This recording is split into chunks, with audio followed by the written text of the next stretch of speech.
অবগতির জন্য জানানো যাচ্ছে যে পরবর্তী নির্দেশনা না দেওয়া পর্যন্ত সমগ্র গোপালগঞ্জ জেলায় আজ রাত ৮ ঘটিকা হতে আগামীকাল সকাল ৬ ঘটিকা পর্যন্ত কারফিউ বলবৎ থাকবে।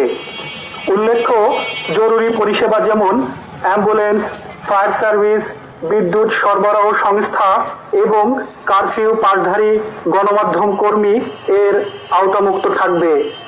আদেশক্রমে জেলা ম্যাজিস্ট্রেট গোপালগঞ্জ, প্রচারে জেলা তথ্য অফিস গোপালগঞ্জ। একটি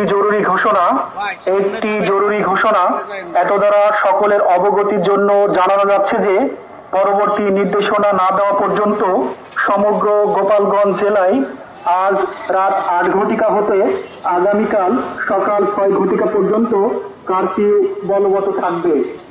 উল্লেখ্য, জরুরি পরিষেবা যেমন অ্যাম্বুলেন্স,